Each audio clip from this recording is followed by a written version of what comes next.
Welcome back to the LCS. Ahead of Week 7, a gauntlet was thrown down before our analysts to create the end-all, be-all of all LCS tier lists. And after thousands of hours of VOD review, Reddit analysts, and stat cherry-picking, Azael, Kaizen, and Crumbs have risen to that very challenge. I present to you most fun to watch tier lists. Let's take a look. All right, let's see this. All right. Bring it in with your eyes. Oh.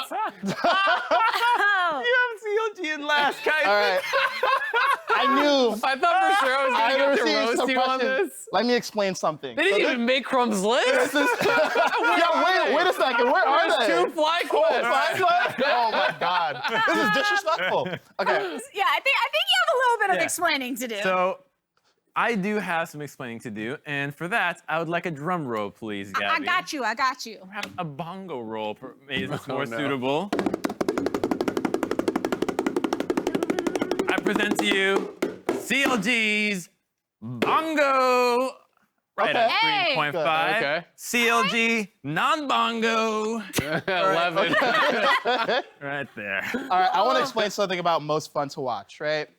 Before a CLG game, I'm excited. You know, I'm full of optimism, hope. Flowers are in the air. Anything could happen. After the game, full of pain. During the game, I don't like to see my loved one suffer. So why would that be fun for me? That's a dead last. It's not fun to watch someone you care about hurt. It sounds like you need 2 CLGs, a CLGW and a CLGL. Yeah, I need CLG win. That's like God tier. There's a power gap between that and EG. But yeah, in the current state, it's not fun for me. My problem with CLG games is I already know the result before I watch. Oh, come on now. They've lost 11 and Let's 12 talk about games, other teams. Kaizen. Right. Let's talk about EG. Quest. Or EG. We got some let's stuff touch on EG first because we got 2 people on the EG side. I mean, EG for me, they have Jizuke. Need I say more? This man does it all. He is a monster in lane. He is actually so incredibly fun to watch because no matter what, he is gonna make shit happen. Maybe there's gonna be some questionable stuff in there too, but he is exciting, he's aggressive, and he's one of those players that whether EG is winning or losing, I just find polarizing. I wanna watch him play every single day. You don't just want to watch the EG match. You want to have the pro view of Jizuke open at the same time, but you Chat just and can't miss everything. what he's doing individually. Yeah, whether it's on the Rift, talking in the chat to the opponents too. All around good time. Yeah, Kaizen even in the also. chat, he's got people muting him. You know, like this guy's at every level of the game. He's so exciting. So I agree with EG. You know, you're always gonna get something happening. There's no passive. We're gonna bleed out. It's like we're all in. Win the game by 15 minutes or bust. You know, that's something really fun because at the start of the year, that was something that Peter Dunn was talking about. It's like, no matter what happens with this roster, it's going to be one of the most fun to watch, and here they are delivering. All right, but you have the only right answer. FlyQuest, #1. Yes. Right there. Yes. So tell me about it. This team is so exciting to me because no one thought to put them in the LCS until it was the time that was most dire for the FlyQuest organization. And now they are crushing it 4-0, undefeated. And today they have, by our standards, by this list, the most hype matchup of all because FlyQuest is facing off against Evil Geniuses. If they beat them there, I think they're making a case for the strongest team in the league right now, which is something bonkers. But how do you have Golden Guardians so low? Because Golden Guardians, ever since the roster swap, they're doing the same thing. I'll tell you why. Licorice is popping off. They're 3-1. They're beating top teams. Come on. I submitted this list before yesterday. Right, so that's one thing. Wait, you didn't have faith after last week? Also, the damage they Player did of the week, before, Licorice? the damage that was done before was too much to forgive. It was FlyQuest went 0-10. Wait a second. exciting. Gabby, you asked a It great was question. exciting. What about last week, Golden literally Guardians? MasterCard Player of the Look Week. at the other teams above it. They always have something that is more interesting to me. Immortals, how many backdoor games that were just ridiculous. Cloud9, you don't know who's running it down. Flash to auto attack award with the stun, that's something you never get anywhere else. And then 100 Thieves, I would have had them higher if it wasn't for the Karma games, honestly. The fact that you busted out Yasuo is fun, but 3 games of Karma just sits wrong with me if we're trying to be fun to watch.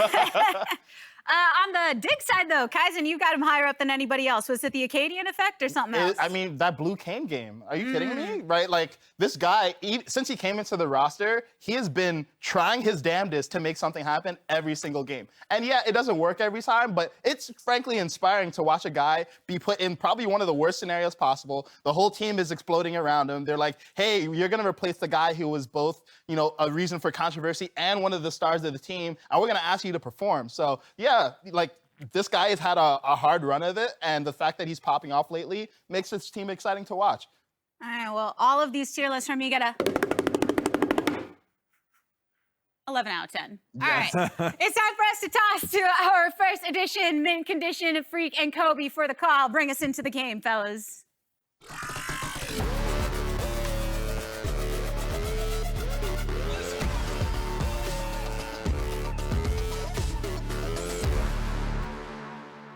Thank you, Tigress, and welcome back to the LCS. Kobe, I have not a non sequitur because it's on screen. When you see "Let's Go," but it's written G-O-O-O, do you think go or goo? No, I knew you were going to say that. Yeah.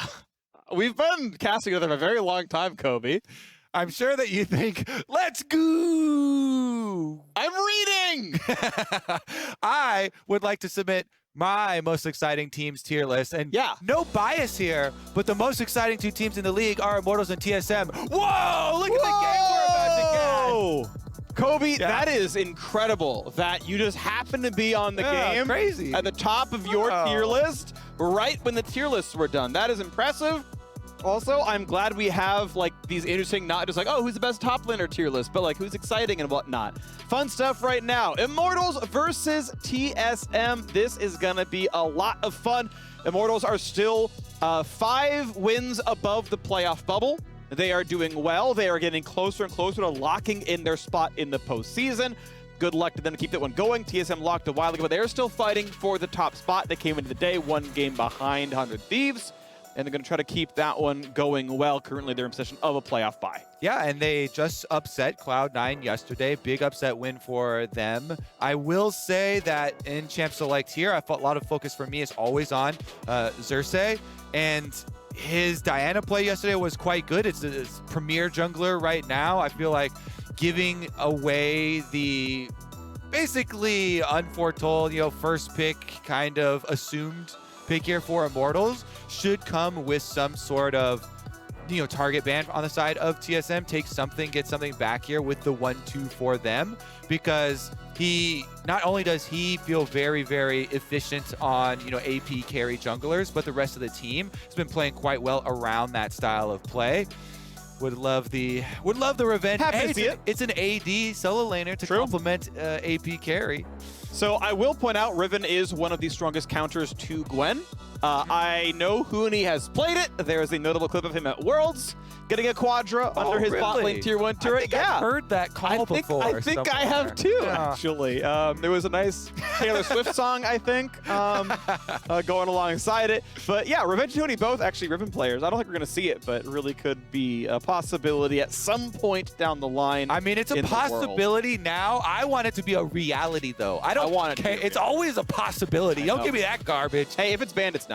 But you're right. Otherwise, I mean, I agree. I want to see it one day. Lily, I think, is outstanding.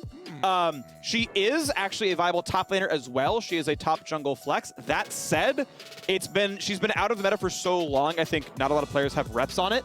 And unlike things like the Tom Kentry work and where like he was disabled for 2 weeks, Lily is like, well, she got buffed like a week ago. She's on. Did you practice in time? Yeah. And I think in the future, like, she will be a reality, and in more teams' drafts. I know we've seen her in the LEC some. I think we expect to see her from a couple of teams the rest of this week across various leagues around the world, but is a viable option. Regardless, TSM would rather have Diana as their AP jungle choice. Ziggs has been increasingly a popular bot laner.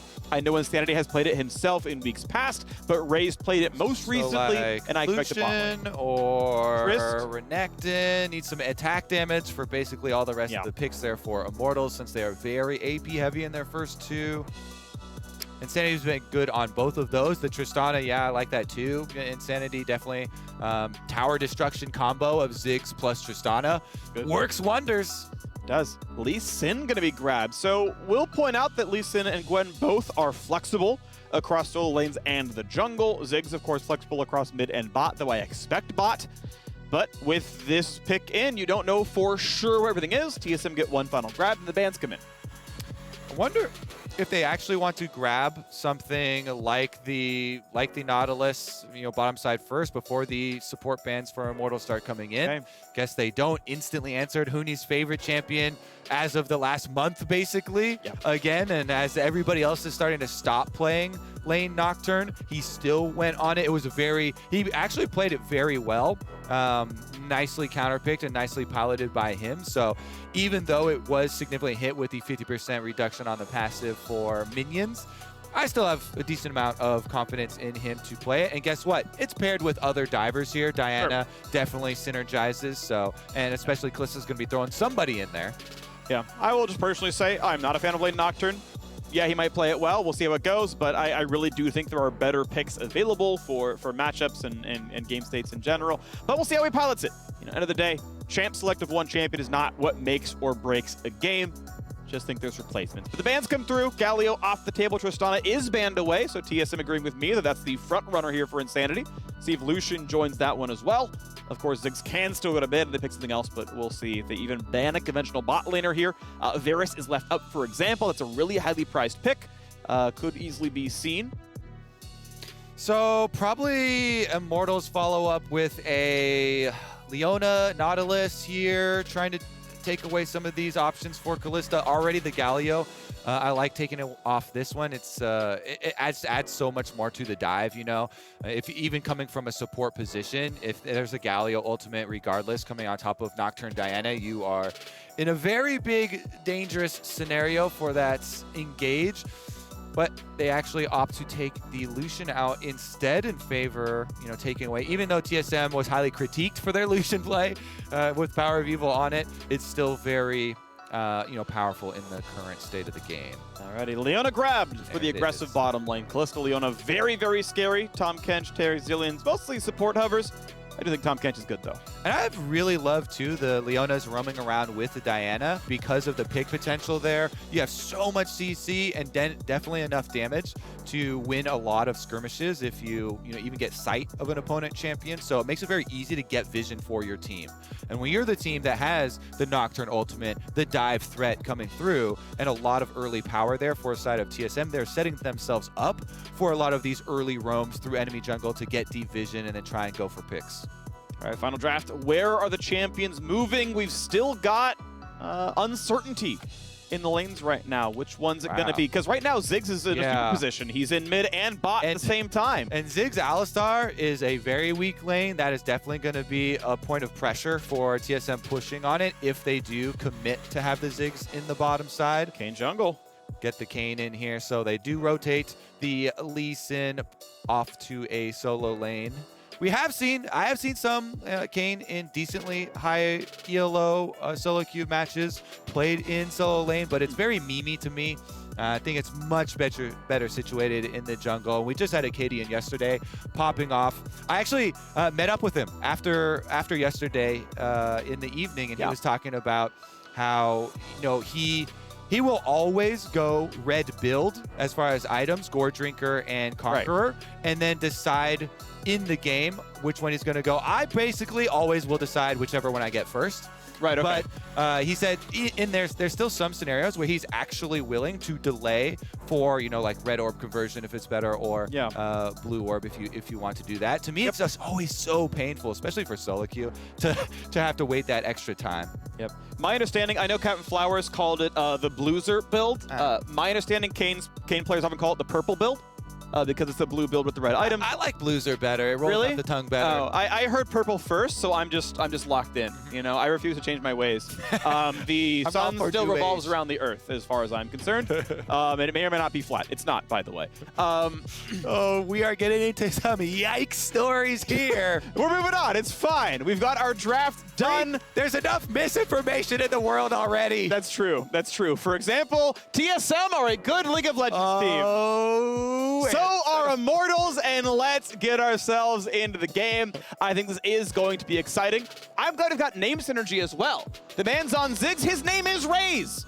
What is he going to do but destroy turrets? Yeah, I know. You're welcome for that one, Kobe. This Tristana is good as well. It's always good to see it. I mean, imagine if Uzi wasn't an AD carry player. He's like a tank only. Like, what a waste of that screen that would be, you know? Yeah, truly. I mean, he did say he was a fan of the nomenclature. So let's get right into it, though. TSM versus Immortals, two most exciting teams in the league, and Sword Art is going to take the vow. Yep, not surprised here. Gets his Spalders and is on the way out. And we get to see what these lanes are going to turn into. Lee Sin in the mid, Gwen in the top. Not a surprise here, as we'll see Huni again reprise his role on Nocturne. Now, of note, it is Ignite TP, really going for the dueling, but there are no innate escapes on Nocturne. You can queue for move speed, it's not horrible. But outside of a spell shield, you don't have a lot, and there's not, a lot of easy spell shield targets in this lane, so could easily be attacked. See if it happens. Meanwhile, the mid lane, the last pick there, with the Ahri, I have not been a fan of Ahri for a very long time. You really need to make use of your pick potential, I feel like, with this champion. Oh, PoE has piloted it quite well in the past, but, maybe we see some good value, too, out of the charm interrupting dash. Lee Sin can be decently well telegraphed when going for ward hops. Maybe you put a combo breaker in there and try and mess up Insanity when he's going for a possible big kick flash or something, but general idea, especially since you're layering AP with your jungler there for the mid lane, is going to be a little bit diminished value. We'll see if TSM and Power of Evil can pull it off. I'm always very skeptical of it when it makes its way into pro play, but ready to see it succeed. Yes, looks like Raze might be on some future market tech as the mana crystals start here, and then he can TP back in after 5 waves with perfect CS, be in Lost Chapter, and lock his opponent in the lane with no way out without dropping an entire wave. And hey, by the way, if you got some weekend errands to run and don't want to miss any of the action, we've got some audio-only casts as well on League Day. So check those out, leagueday.live, if you would rather have it be tailored to that experience. Otherwise, stick with us, because we're going to do our best job here as well. Now early fights going on the bot side as Sword Art goes in for a bit of damage. Destiny, of course, not really a champion on level 1 Alistar. Such is life. Does have Aftershock, so is not easily attacked here. But they're going to have to give the wave for a little bit. Thankfully, Ziggs can farm from about 1400 range. Just lob the Q, bounce it well. Pretty easy to get the last hits if you need it. Shouldn't drop too much farm overall, as now we have Insanity trying to farm at a turret, doing pretty well. Should be about equal. A little bit behind Power Veal, but not too horrible. Yeah, I think Spica too, just continue up on his full clear route there on Diana. He's got lanes that all have a lot of early control, and since you're versus Kayn early on before transforming, you actually have a lot of priority there to work with.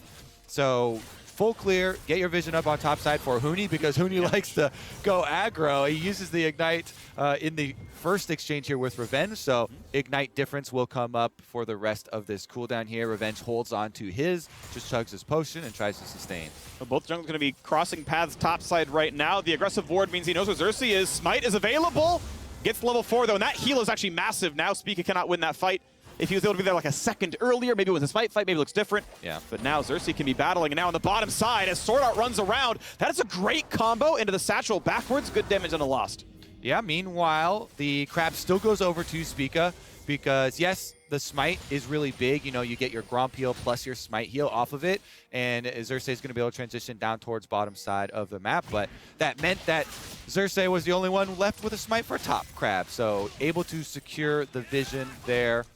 Insanity working with Xerxes to make sure doesn't fall behind at all. Bottom one picked up no problem. Sometimes before transforming, it's really annoying for Kayn to take down crabs without a Smite, because you don't have anything to get through the shield, so every little bit of help definitely counts. Love that. Honor for the mid laner this time around, Freak. Yep. Thank you for the assistance. Top, helping with the top crab, mid helping with the bottom crab. Well done.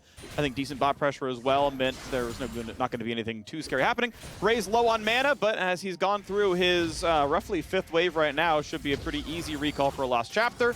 If he needs that one to happen, they finish up the waves, and we are seeing the recalls in the mini-map as Huni and Revenge keep battling. Spell should decent amount of it. Fear comes in, but now trading back in is Revenge. Keep in mind the Ignite difference can certainly be relevant, and we've got Reinforcements Revenge. Days are about to be numbered. Time to dash away. Do you even live through this one? I don't know how he's going to get away from this. It's going to be tough. Number Going to of go in those for days damage. it's one. Yeah, this day is going to be about 35 seconds long. First blood comes in for Huni in the top lane. And he's immediately going to all chat support difference. Oh, what a roam from Sword Art. Really big there, though. This is something you see a lot, too, if you watch Sword Art stream. He's always going for the early roams up towards top side. Big play there. Get the early kill. Huni on what is his new signature pick, the Nocturne, does get to cash in, gets to push the wave through. Turret plate achieved on bottom side and top side. As a result of those waves, you know, Ziggs right up to the turret there. 2 for Raze, at least gets to chunk that one down. While Sword Art is away, Ziggs gets to play. All right, not bad. CS difference going to be 2 in the bottom lane, 1 plate to 0. I know. But again, we're on Lost Chapter. Every level up, you get, I believe, 30% of your maximum mana. And that is like almost 100 and, well, no, it's going to be like 230 mana or so, as he's already got 800 max. So that's going to feel really good. Can definitely do a lot of pushing as the 2-on-2s meet again. Raze gets the mana pool, and that's going to be, you know, 3 or 4 more Q spams. And the double wards in the side lanes, too, for Immortals that are now expiring, giving them a lot of that priority there for Destiny to move up into the brush, threaten loss further off that minion wave with the burst combination available and the possibility of Xerxes coming through. Top side currently for him, though, as PoE and Spica trying to link up. This Ahri is now level 6. We are throwing a little bit of doubt towards the Ahri early on, but now with level 6, let's see it. He's invested in the Dark Seal, so wants to stack up on some of these takedowns, start to snowball here, affect those side lanes. You've got dive possibilities bottom side with so much CC with the Kalista plus Leona. Your Nocturne is level 6 as well, so you can go for the aggressive jungle moves. Big damage. Charm's going to land. Flash just dodging away from the Zenith Blade. Sword Art could not quite connect it. Insanity gets away with his life. Flash for flash against the support. Sword Art constantly on the move. I love when you have supports do this with a bottom lane that could have a lot of aggressive tendencies. He's using these windows to go affect the other lane. So top lane success there. He roams up top, gets the kill for Huni. Now Huni might be under attack though. There we go. Flashless Nocturne is he the target. Ult's coming across. Pops guilty for some vision denial, but it will not change a thing. That's a 2-minute cooldown gone for nothing. Then a good gank topside knocks down Huni. Yeah, Pleasures, they get some nice orbs off of it as well. Very efficient gank. Gets the kill money on the Kayn. And this is going to be a turning of the tides. No teleport means guess what happens to that big old minion wave freak? It's all down to the tower. Gwen's got it right up there. Revenge pushes it in. It is with a cannon, so some of it will be saved for Huni as he runs back as quickly as possible, but decent amount of denial there pushed in. Before he can get right back, and it's going to be a very successful story. Meanwhile, bottom side, you can see already on the mini-map, little bit of counter jungling done. The Diana was able to already escape right over the wall after taking red buff here, so no harm, no foul for him. Does cause at least some sort of payment for Xerxes for his topside focus. Alrighty, level 6 in for Kayn. Xerxes keeping the farm going as best he can, waiting for the transform once available. Speak has gotten his recalls off for a while. Actually should be sitting on a lot of money. Just has the Hextech Alternator that is about 1,000 gold less in inventory than Xerxes has. So as he's moving toward what is definitively Gore Drinker. That is the only build from those components. Not that we are expecting much else, but just confirming that is what he's going for. And well, that'll combine soon enough. We'll see which color of Kayn he goes for down the line. Instead, he knocks down the mid-wave, no problems there. And PoE going to collect up the farm himself. He's sitting at about a 6 CS lead once this all goes down. Yeah, still looking for possible roam timers for that Ahri. The teleport is ready, so even though Nocturne ultimate down and the top lane teleports are synced up, the mid lane teleport difference and the all-in power of Ahri with the ulti is what I want to see for the next big play from the TSM side, trying to utilize that. So much thus far has been Sword Art affecting the solo lanes. Now they're trying to play off it here. Maybe PoE can zone them out. Xerxes has to be wary of the possible charm plays, and it's going to be a successful transition for TSM. Picking up this Rift Herald. I think the commitment there from Immortals with half a roam basically from Destiny, even walking up, is a little bit excessive, but Ziggs moved up from the bottom side anyways, gets the wave in. Nice try in the Q. Can't quite thread it on the power of evil. It's not going to matter. Ahri drops a caster minion, but otherwise knocks down the wave cleanly enough. Insanity now going to grab his own farm because PoE's busy doing other stuff as Speed comes by as well. Looks like top is the focus yet again. They are playing around Huni. They want the dives. Poor Gwen is down almost 20 CS. Only got 69. That's not going to be very nice, as now it's in a 1v3, trying to stay alive. Gets the shield, but it's not going to matter. Knocked down. The Ignite gets the last hit. And guess what? They've got a wave, they've got a Rift Throw, and they've got a kill turret in a second. But Xerxes and Sanity are here for a bit more. Can they find the little bit of damage they need to kill Huni off?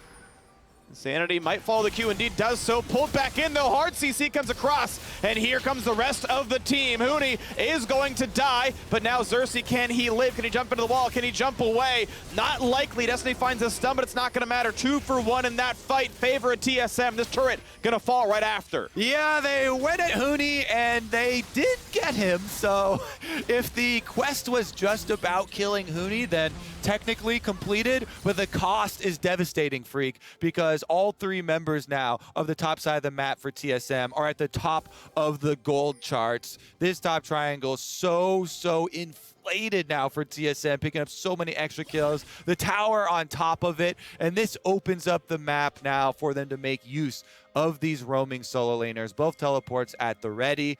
Yes, they did just use Huni's ultimate, but cooldown already is fairly short. Well, Ray's just sitting here farming. Down a bit of farm as the wave equalized. It's about -8. So good job Lost getting his gold income. They've only lost a single plate on the TSM bot side where they've been roaming everywhere else. I like this focus from TSM towards the top side. They continue to push on this revenge lane. They get the kill. They have the Rift Trailed, so it's ideal situation. You get to execute the tower. It's actually more beneficial because of the bit of an overstep there from Immortals. Nice charm from PoE, by the way. We were looking for the Ahri setup off of Safeguard entry from Lee Sin. He does nail it there. They're able to finish off the second kill too, so they get paid in a very big way for it. And it makes it very easy now for TSM to play the rest of the map. They can transition back down to bottom side, pick up their dragon. It's a little bit later into the game, so the early stacking isn't going to provide a tremendous amount of threat, but they have the gold now to push Immortals off of these objectives, and the overstep there on the chase from topside for Immortals just made that play so much worse for them than they needed it to be, even though it is started off with a very proactive play from TSM. All right, first dragon on the board. TSM starting the stack in basically everywhere. Every single lane is a farm lead, and they got a gold lead in every spot of the map as well. Yeah, TSM are just smoothly coasting to a mid-game transition here without any roadblocks in sight. Even on top side there, Huni, I guess he didn't get vision. Big wave is building, so this is the one area Immortals can try and pressure on, and they're going to do just that. Maybe they even send Lee Sin up. The wave is already getting very close to the tower, though. Xerxes has his Kayn ultimate. He can go in, get aggro, drop it by jumping inside. Okay, they go in for the outright tower dive. One plate gone. Revenge going to be feared. Not on aggro just yet. Nocturne comes in. TV's coming across now as well. Do they have the burst damage is the question. Kayn dives in. Kayn dives out. But they've traded top laners, and the charm is perfect. The second kill comes across. Kick, follow. Insanity going to get himself one back. 2 for 2. This fight right now started by Immortals, ended equally, but now Raze with his teleport in there as well. Going to try to finish the top turret. Yeah, he's going to push as hard as he can. Meanwhile, TSM will push on both other lanes because of the full commitment from Immortals towards that play. Again, they go at the king. They go at Huni. The star of the show early on for TSM, Freak. They do take him, but PoE teleporting in gets the counter kill, and they still have Huni's teleport to try and answer. It is on a minion because he knows the tower is about to get executed. Well, Huni, yep, forcing the flash away, and now, as the control word is down, Raze is on the way out, but Sordo's behind him. You got Destiny nearby. They're not even going to bother. They know he is dead. He is out of mana, and Huni manages to grab the kill with some support from Sword Art. So necessary that the teleport is on a minion and not a tower. I've seen that one messed up many a time, and the execute comes through, but Huni gets his revenge. So in the end, Freak, while Immortals do make one of the few counterplays they can continue to push on this area on top side of the map, they commit so much to it. TSM actually got a lot back in every other lane, pushing both mid and bottom back and still teleporting out for the counter kill. And 300 gold denied and grabbed by Speak as he takes the entire western jungle away from Xerxes. That's beautiful right there. It's a really big extra capitalization after that kill. Yeah, one of the biggest things about getting a kill in League isn't just your golden experience you acquire from it. It's your map pressure, your power play. Yes, there's now a deficit on the side of Immortals, and you always want to mine as many extra neutral resources as you can off the map in that area. So Spica, I just have to say it again, he's been so consistent for TSM, doing a lot of these smaller plays, these value plays for them to really keep this team afloat. While there are, bigger stars at the moment in this game with a lot of the, kills and highlights going to them, still doing that diligent work, mining away and increasing this lead for the squad over Immortals. All right, money in the pockets, money to spend for TSM as they're looking at the next play. Rift Herald already back alive. Take the second one pretty early on. And still no dragon for 2 minutes, so why not just take everything? Fight might begin, though. Big knockup, good Ziggs ulti, and the first kill comes across. Down goes Nocturne, no escapes. And how about the chase down? Some slows. Once Revenge can get an auto attack, but he just cannot. He cannot reset the ult. TSM disengaged too well, so he cannot get the slow again. And that's going to time out without getting all of his ulti. But now Destiny is in. Headbutt into the wall. Lost will have that happen to his life. The Ren will not be enough, and Revenge is back on the board, slaying him. Another power play from Immortals, and they do need to force these, but it comes at a cost again. Can Raze juke? He cannot. He cannot. Goes in a melee range for the charm. PoE, a great start on the dive. Ended by Spica. Mid lane 2-2 going to be ended as well. He's doing a good job here with this Ahri, continuing to force plays. You're not allowed to dodge. You're not allowed to use Gwen W. He gets right into your face for these numbers advantaged plays. And Ahri is connecting over and over. So TSM finding that value with the pick there. Here's another look at the mini-map, by the way. So Immortals, they've got a very strong power play up here. Good commitment and charge. They're going to get some kills back, some gold for themselves. But you saw also the communication immediately from TSM via the mini-map. They immediately disperse to try and push towards mid. They don't chase down. They don't try and pick up on some of the lost cause that they have towards that top side of the map with that play. Instead, looking to get something of value elsewhere on the map. In PoE, Ahri charms right in. Ziggs point blank goes down. Yeah, and he was playing it safe. Like, Raze was throwing max range Qs, like, chilling, and it's like, oh, I'm in double ult range, aren't I? Oh, it's too late, okay. He had used the Satch to get over the wall to play that one more safely, and okay, other quotas maybe could have been saved a bit longer, but hey, still a good play with Power of Evil. And we can see TSM have a 5,000 gold lead. Second Dragon about to be claimed as well. TSM are not letting up in this one. They certainly are not. And we talked about earlier, speaking of the consistency, guess what? His name is at the top of the board again. Richest person in the game on the Diana jungle. And he's going to be able to take up the objective easily as well. If we to get a TSM vision toggle, you can see they already set up super deep wards through the red quadrant of the jungle, allowing that super long push on bottom side. But Rift Herald number 2 will ensure Nocturne dives in, very big damage, but will not kill the Ziggs. Ulti's going to be a complete flub, and Huni gets away with his life. Speaking out here as well, Raze at 5 health, dies to the rest of the ultimate. Huni will finally go down to Destiny, but it's a 2-for-1 soon, I believe. But no, right now, TSM cutting back, Power of Evil burning down, will die. Xerxes finds it, trade it back though again, and now it's time for Revenge to run for his life. Xerxes going to drop, and that's TSM taking that fight, I believe. 3 dead on Immortals, only 2 dead on TSM. Valiant effort there from Immortals. They know they have to scramble. They know they have to force these fights while TSM are separated, and they do get, again, a couple, but TSM more trouble than they're worth there. After the collapse, Lost comes up from the bottom side. They corral the rest of them with 3 dead on the map. TSM still get out to push out the extra waves, and will still get more value out of the fight. Spica being able to clean up that last kill over the back of the Raptors. Here's the attempt, though. TSM trying to assassinate this Ziggs super early on. Stopwatch buys some time. Here in the spread out fight, though, if Insanity doesn't land that Q onto Huni, I think you're right, and he just gets out, and they don't get the extra gold paid for themselves here, though. PoE flashes over, instantly answered by Xerxes, and so TSM will collect the extra 1 and the extra map pressure, but the scramble that Immortals are pulling off here in some of these fights, especially considering Nocturne ultimate, has been admirable considering they're so far behind in gold and trying to fight their way out. Yeah, well engaged by Huni though, right? Kind of dove into 3, but it was the right call. His team was ready to collapse, and I mean, he burned Raze down to 5% almost by himself. And now we get to go again. Doesn't have vision right now. Controller in the pit. Now he's going to be in range, going to be stunned up as well. 3v1, no fair. Revenge will get none. Just goes down without a punch back. TSM yesterday had so much control and were smashing in the game against FlyQuest as well, Freak. Looked very similar. Also, expertly using this Nocturne for Huni even early on in the game. Lots of good lane pressure for him, making a lot of good Nocturne ultimates. And then the comeback. It's after TSM had already secured Baron. They'd been dominating the map, dominating the game for so long. So I'm sure that that is what they're looking forward to here as well. Another very good early game from TSM. Early control, dragon stacking. We're approaching the point of the game. 20 minutes now, Baron is on the table. Same setup, I think, will be attributed here for TSM. They have the Callista, so you just ward up through blue quadrant of the jungle. PoE does face check. Knock up, decent damage. Charm comes after being max range, so he can't dodge it with the ulti, and he's just running away. Should have his, no, the actual E is down, but yeah, of course, can Q the wall, so they're gonna get a chase down, but hey, at least burns an Ahri ultimate. And again, so TSM gonna be looking for multiple control ward restarts here. Everybody gets one except the AD carry, and back out towards that Baron to try the similar sort of turn that they utilized effectively last time around. You've got Leona, Nocturne, Diana, and Ahri.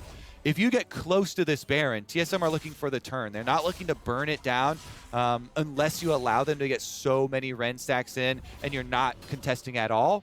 They'll happily take it, but their turn is fearsome. So that's what Immortals really have to look out for. You know, maybe they get some extra vision. They go for the Ziggs ultimate possible steal combination. It can be hard sometimes to really keep a Kayn out of that Baron pit and threaten some of those steals. So TSM definitely looking to utilize their super long range pick. They're actually going to support Huni in his split push efforts first. Not a lot of these extra vision, you know, resources, control wards being used up towards Baron quite yet, and they want to push on bottom first. And wave cleaned up as Huni shoves it in. It's going to meet again right in front of that turret. Knock up, decent damage, but can it kill Sword Art? A great satchel pulls him back. They might have it, but look at that. Callista is ready to go. Lost pulls him back to safety. And Sword Art's still at 30%, plus some nice honey fruit. Eats some melons. Not going to have a problem there. At least Xerxes gets himself a camp. He is, by the way, Red Kayn. Has been that way for a while. You can see his W knocks up. That's when you know for sure that's what the ability is, in which form he's used. So he's going for the tankier option, way more Omnivamp, you know, has the CC again, so you know, better anti-tank and whatnot. Yeah, a lot better in the super heavy dive combos. And that's why, you know, we've been looking for a decent amount of possibilities for Red Kayn because there's so many melee champions and a lot of dives, so you can get a lot of that Omnivamp value out of that Omnivamp and out of the kind of peel factor here with knock up on your W. Makes it a lot easier to land that when you are not chasing, when teams are diving into you, whereas Kayn's so much better at chasing down some of the more long-range threats and utilize more effectively in those scenarios.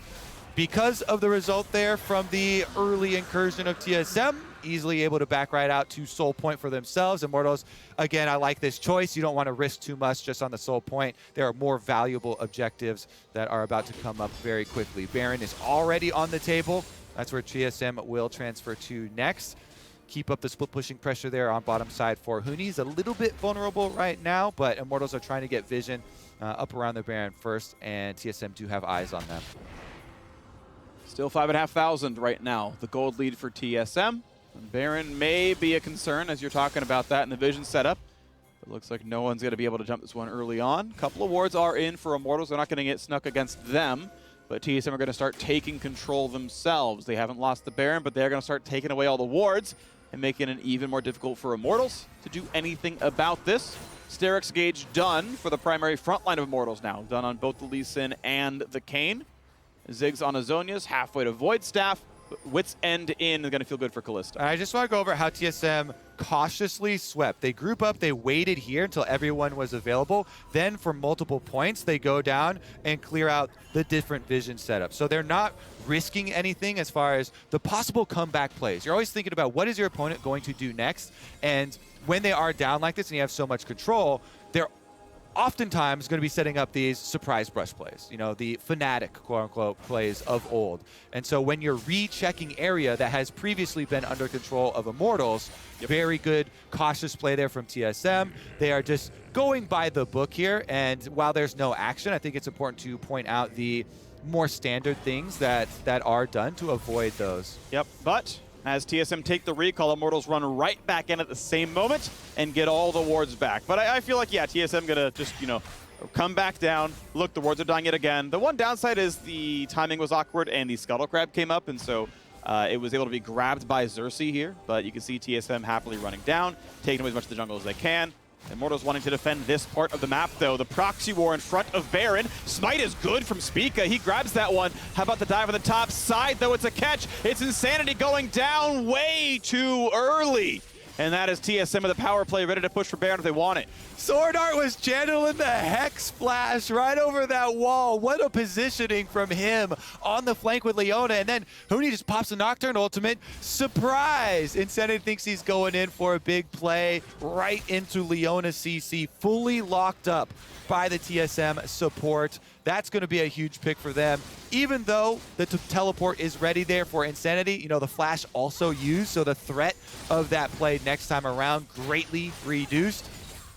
Okay, trying to get away. Gonna flash the Q. Charm sidestepped. Raze stays alive, but burns absolutely everything on the escape. As now Power of Evil gets to just cleanly walk away from Destiny. Yeah, again, a lot of resources actually forced out of the Ziggs there. Just the ultimate from PoE, and he gets a tremendous amount of value still out of this. Ahri looking pretty good, if I don't say so myself. A lot of good aggressive, you know, play style here lining up for TSM. And 26 minutes into the game, soul point for TSM. Baron on the table for TSM, Freak. Now all that's left is the execution. See if they can find the one shot. Destiny does have his Abyssal Mask, so has that. So when he headbutts and he pulverizes, he gets a big damage amp for his team, and they can try to find a one shot on somebody. 2 items are in for revenge. Nather's Tooth is in, plus the Riftmaker. That's going to feel pretty decent, but can they kill TSM? Double Morellonomicon in for Spica and Power of Evil. Stopwatch and double Zonias. Actually, double Stopwatch, as Sword Art has one as well. And the Wit's End is going to make Kalista pretty hard to kill. So good luck dealing with healing when there's Grievous Wounds on 3. Executioners in for lots. TSM have covered a lot of their bases here. And they're looking really, really good, spending their lead in a couple of really good spots. Such a high value plant right there, as the Scryer's Bloom scouts all members of Immortals in their attempt to pick off the Kalista. That gives full authority to Huni to push right up to this tower. So nice little pop there on the vision from Aloss. Does scout out the attempt at his life, allows his team an objective on the other side of the map. That's the cost of going for those plays that we kept lauding, you know, accolades at Immortals for, you know, trying to pull off those 4-person picks, trying to pull off these comeback plays. If you get scouted out, you have to pay the price. Our people feels pretty safe, though. He's kind of on a flank play. Revenge coming down as well. Is this the fight that comes in? Xerxes coming around as well. Here comes Nocturne, and Lee Sin is far. It's a 5v4. TSM pounce right away. Raze is gone. They're going to get a second. Power of Evil on a double kill. They're going to find a third. And Insanity walking out of his base going, where'd my team go? John Travolta memes pop him up in chat. He's got no one else around him. TSM clean house. When you're late game versus a Nocturne and you have teleport, you constantly have to be ready to immediately move your camera over to teleport, because you do not have much time before the entire screen goes dark and you're locked out of teleporting. Insanity wasn't able to get off in time, but maybe he can get something done here versus PoE. It's a 1v2 though. Huni, Spell Shield's expecting the kick back. Gonna find his way out. There's Baron claimed, no problem at all. TSM can walk down, guaranteed Dragon Soul as well. A 10,000 gold lead. They've got a Red Bull Baron power play. It's gonna end the game. Yeah, you say that. Yesterday was not quite the story. We'll see this time around. I feel pretty good about your odds, though. Here's the pick. You know, with the Nocturne ultimate, if you don't start channeling your teleport immediately, can't join. And so, as you state, no Lee Sin available. Regardless of that, though, it still would have been an amazing engage. Like, they still would have won this team fight. Just makes it even sweeter, even better for TSM. Clean sweep. And the goose egg there for the Lee Sin unable to join. Ray's got a spell off. I'm not even sure which one, because I feel like you do more than 313 damage, but in the 316, so we I'm did gonna do go one with 13. an E or maybe a satchel charge. Yeah, and it's only like- a few of the mines were popped. Right.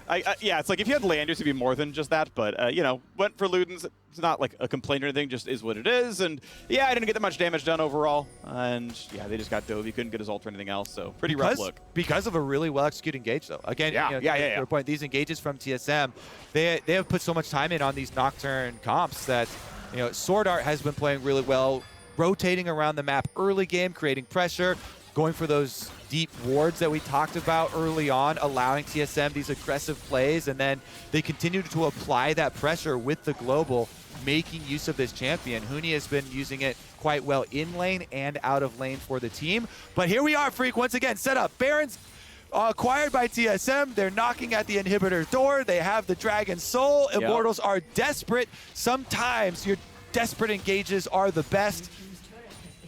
Lost plays back as a result because, hey, Ahri's splitting a bot side. Good luck catching an Ahri with flash and ult up. It's nearly impossible. And there we go. Uncontested. Bot lane inhibitor goes all the way down. Mid and top now have waves shepherded in, but those are the ones that are riskier, right? Those don't have free escapes. They played a bit safely, but here's Huni being attacked heavily. Sterix popped, could be killed. In fact, they probably have the damage, and indeed they do. Alone in mid lane goes down to 3, but alone in bot lane, Nexus turret goes down to Power of Evil. Now on his way out is ulting, dodges the Lee Sin Q. But because of that, counterpunch. Top side's being attacked. Top inhibitor is gone. Now Immortals with the TP play. Can they make the desperation kick happen? They push back one. Now how about the rest of it? They're going to come back down and pile onto Kalista, and that's a kill picked up, but there is nothing to take anywhere else on the map. Baron's gone, Dragon's gone, Immortals get some gold, and the shambles of their base. Yeah, the damage done by TSM. This time, successfully destroying the inhibitors of Immortals. They get inside, PoE finishes up on the bottom one. He even took down the Nexus turret, so very, very flimsy Nexus here for Immortals that they constantly have to deal with split push, with semi-global attempts at their Nexus, at the game. And TSM have really opened up the rest of the map now, pried this thing open. Unless Immortals get one of those dream scenario chase down fights, picking up more than a few kills, this should be TSM walking it right back to finish the job. Seems really likely. You've got plenty of time till the big neutrals come up, 2.5 minutes in both cases. So, okay, clean out the jungle, grab a red buff, push towards level 18. That'll feel good for Spica. It's got some time to go still, but you just finish off mid lane and then into the Nexus you go. Only a single Nexus turret means there's really no bastion of defense for Immortals. Turrets individually probably don't, you know, stop a 10,000 gold lead. You can kind of take almost any fight. Yeah. So we'll see when they dive in. All right, Huni's actually doing their own Krugs right now, not moving up with the super minion, so maybe Immortals can actually jump out and try and get some early damage done because it's going to close in on all sides very quickly. To your point about there not being neutral objectives for TSM to draw Immortals out on the map, they can just go straight in to the base here. Only a minute level of defense available, and it's all going to have to be, can Immortals make the pick? Wow. Time is not working in their favor. They've got to find something quick. 3 buttons put Xerxes at half health from Power of Evil. He needs targets to hit to get his health, and it's not really going to work. Raze low, has to get his mana pool up from running back to the fountain. Homeguard buff does pretty well there. And now it is chain wave clear. It is throwing out spells of the waves to stay alive. The flash play, but Huni spell shields it, puts the ulti down. Ziggs bomb is going to miss entirely. Raze has had some pretty poor accuracy, I got to say, in this game. And getting away from the charm at the very least, but the Nexus turrets are still under fire, taking the damage. When does TSM walk in for it? TP now back in for Huni. He recalled for help. They're going to try yet again. Sword Art split up to the side, but he's very tanky, not an easy target, plus with the Kalista on his team. Yes, sir. TSM have done it. All 3 inhibitors down, so the supers will flood in. They're all double sack super minion waves. All TSM have to do is sit around and wait for the reinforcements. The army will continually renew itself, and they just apply pressure to Immortals here. the last turret available on the entire map for Immortals to try and defend around. Magi's and a blue elixir to end it. Power of Evil takes his final recall and a TP in. Objectives are up in 30. If somehow Immortals win this fight huge, they can get Baron and Elder. Nice flash from Lost. Gets away from Lee Sin. Charm comes in. GA is available, but it's a lot of damage. Now in comes Nocturne. Ult comes through for Xerxes. Diana comes across as well. No one's dead just yet. Sword Art is low. Ray's alive. A little bit of mana. Finds a single kill. But the minions have arrived. The Nexus turrets are dying, and the mana pool is low. TSM retreat with a single casualty, and Immortals farm the gold inside their base. Especially an aptly named team like the Immortals here. You gotta be a little bit worried if you drop kills inside the base, and so TSM immediately call a stop to it. They transition over to Baron. Just him in the base, not even having to ult or flash, just, I don't know if he charmed over the wall or what, but a great pick. No Zen steal available. Health bar is getting a bit low, but you can see Immortals are in their base. Not going to be a problem. Insanity. Oh, that charm was good. Not sure he's going to be able to get anything done. PoE finds 2 straight solo kills as the Baron goes down to Nocturne as a jungler should. And look at that. TSM 10,000 gold and 700 ahead. This poor Nexus turret nearly dead. Raze and Insanity still respawning. You can watch as they are going to die. How do you defend this one as TSM are walking in from the base, looking to close it out here. Xerxes healing on the fountain. PoE playing it safe. Ulti up in a few seconds. And then he'll be able to get a bit more done as Lost pushes in. Okay, Tristan, you've converted me. I'm an Ari believer now. Big plays from him. Good charm, good damage. Destined at a 1/3, and here comes the final push. Still waiting on Insanity at 13 seconds. The dive in for Nocturne. They found the rest. He's fleeing, and he is gone. Raze has been destroyed, and his base will be the same. Nexus falls. TSM slaughters Immortals.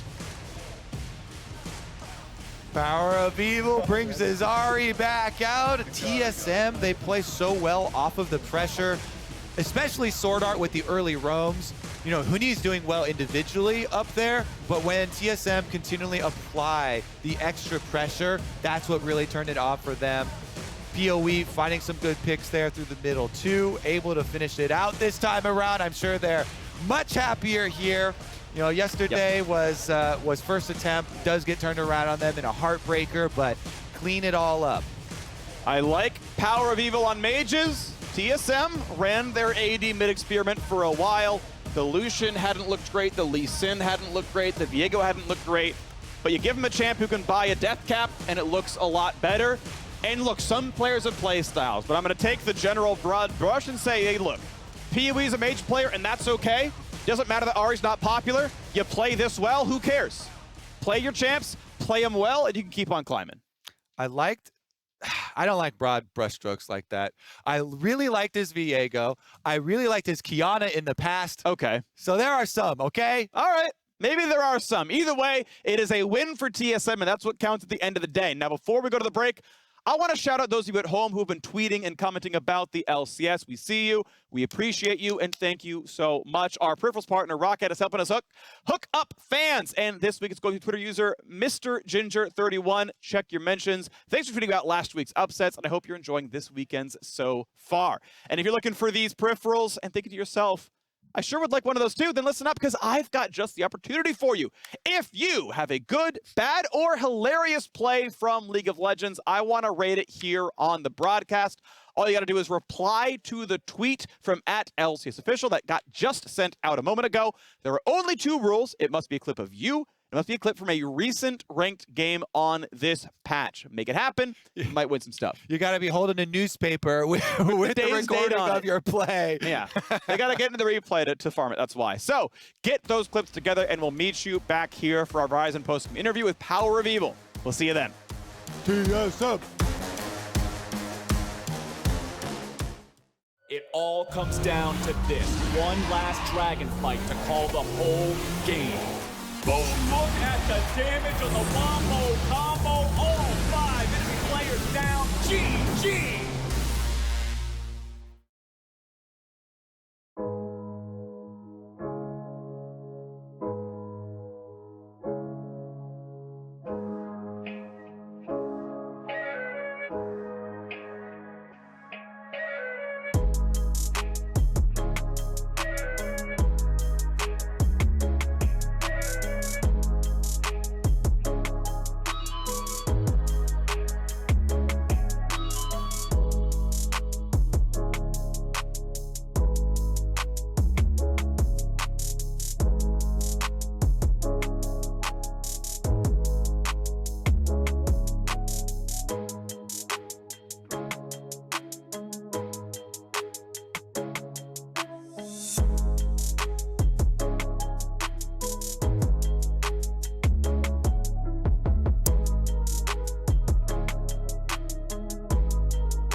Welcome back to the LCS. Following a TSM victory here today, I am joined by Power of Evil. Pulling out the Ahri as the last lock-in in Champ Select. Why do you believe this was the place for the pick? Well, the enemy team was really mobile. They had the Kayn, they had the Lee Sin, and I just felt like I needed to have something safe that is mobile, that can go into the side lane.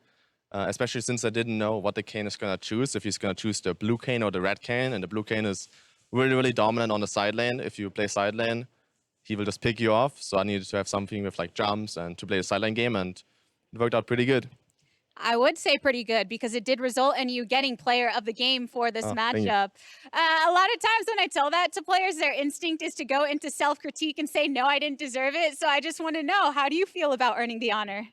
I think that I'm really happy about how we just played as a team because yesterday we had the struggle where we should have won the game, but we just threw it away. And I'm just happy that today we did the Baron push, got the inhibitors. It got a little bit shaky at the end, but I'm happy that I could make up for it by killing the Ziggs and getting us the victory. On that note of playing as a team, Spica has been a very clear focal point, being on a lot of carry picks and having a good performance at that. How has that affected the way the rest of you have played around him in these games?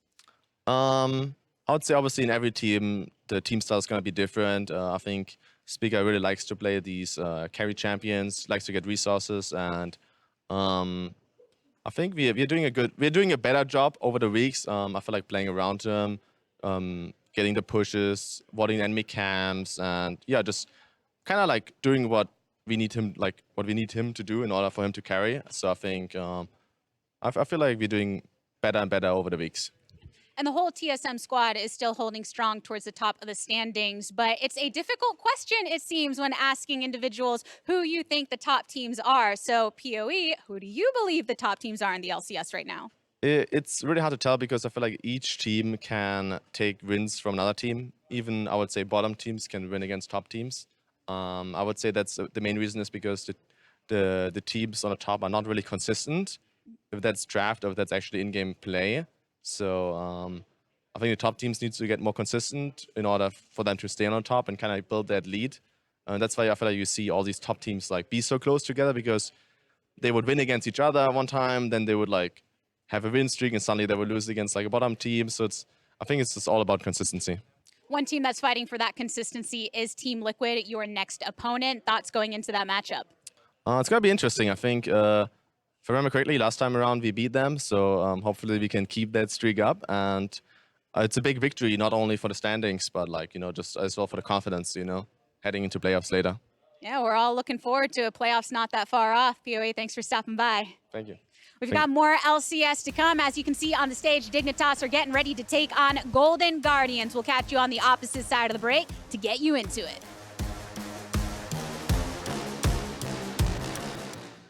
I didn't order a pizza. I know, but that Parker promo saved me so much from my insurance. I brought you a little something special. Parker, State Farm offers everyone surprisingly great rates. You're the man, man. You want the real deal? Like a good neighbor, State Farm is there.